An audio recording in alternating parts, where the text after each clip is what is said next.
നടി ആക്രമിക്കപ്പെട്ട കേസിൽ നടൻ ദിലീപിനെതിരെയുള്ളത് പേരിനൊരു കേസല്ല. ഇത് അപ്പീലിൽ തെളിയിക്കാൻ പ്രോസിക്യൂഷൻ. ശബ്ദിക്കുന്നതും സംസാരിക്കുന്നതുമായ തെളിവുകളുടെ ഒരു വലിയ ശേഖരം പ്രോസിക്യൂഷൻ ഹൈക്കോടതിയിലെത്തിക്കും. ഗൂഢാലോചന കുറ്റത്തിലെ തെളിവ് വിലയിരുത്തുന്നതിൽ വിചാരണ കോടതിക്ക് വൻ പിഴവ് സംഭവിച്ചെന്ന് ചൂണ്ടിക്കാണിച്ചാകും പ്രോസിക്യൂഷൻ അപ്പീലുമായി ഹൈക്കോടതിയെ സമീപിക്കുക. ഉത്തരവ് പുറത്തുവന്ന ഉടൻ തന്നെ നീക്കമുണ്ടാകുമെന്നാണ് അറിയുന്നത്.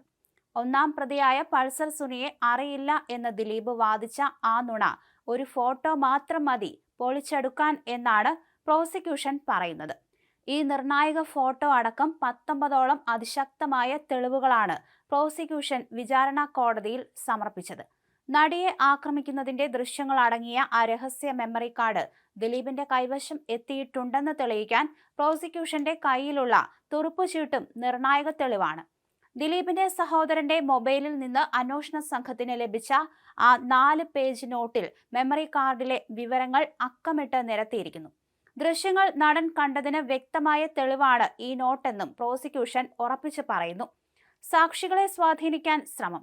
ഫോണിലെ തെളിവുകൾ നശിപ്പിക്കാൻ ദിലീപ് നടത്തിയ ഡിജിറ്റൽ നീക്കങ്ങളെക്കുറിച്ചും പ്രോസിക്യൂഷന് വ്യക്തമായ സാക്ഷിമൊഴികളും രേഖകളുമുണ്ട്. കൂടാതെ സാക്ഷികളെയും ജുഡീഷ്യൽ ഓഫീസർമാരെയും സ്വാധീനിക്കാൻ ശ്രമിച്ചതിന്റെ ചൂടുള്ള തെളിവുകളും കോടതിയിൽ ഹാജരാക്കിയിട്ടുണ്ട്. എന്നാൽ ഇതൊന്നും വിചാരണ കോടതി കാര്യമായി എടുത്തില്ല. കേസിൽ 1 മുതൽ 6 വരെ പ്രതികൾ കുറ്റക്കാരാണെന്ന് കണ്ടെത്തിയ കോടതി നടൻ ദിലീപ് ഉൾപ്പെടെയുള്ള മറ്റു പ്രതികളെ കുറ്റവിമുക്തരാക്കുകയും ചെയ്തു. അപൂർവങ്ങളിൽ അപൂർവം ആയതെന്ന നിലയിൽ കോടതി പ്രത്യേക ഗൗരവത്തോടെ കാണേണ്ടതുണ്ടെന്നും അഭിപ്രായമുയർന്ന കേസ് മൊഴിമാറ്റം ഉൾപ്പെടെ ഏറെ നാടകീയതകൾക്കും സാക്ഷ്യം വഹിച്ചു.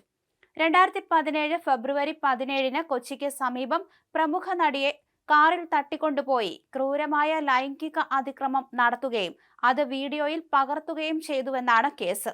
കേസിൽ നടൻ ദിലീപ് ക്രിമിനൽ ഗൂഢാലോചനയ്ക്ക് അറസ്റ്റിലായി 85 ദിവസം ജയിലിൽ കഴിഞ്ഞു. എന്നാൽ പിന്നീട് കുറ്റാരോപിതനായ നടൻ വീണ്ടും സജീവമാവുകയും അതിജീവിത കോടതികളിലും മൊഴിപീഠങ്ങളിലും നിയമത്തിന്റെ പേരിലുള്ള തുടർച്ചയായ മാനസിക പീഡനത്തിന്റെയും നാണക്കേടിന്റെയും ഭാരമേറ്റു നിൽക്കേണ്ടി വന്നതും സമൂഹത്തിൽ നിന്ന് അകറ്റപ്പെടുകയും ചെയ്തതിനും കേരളം സാക്ഷിയായി. ഈ കേസ് സാധാരണമായൊരു ലൈംഗികാതിക്രമ കുറ്റകൃത്യമായി മാത്രം പരിഗണിക്കാവുന്ന ഒന്നല്ല.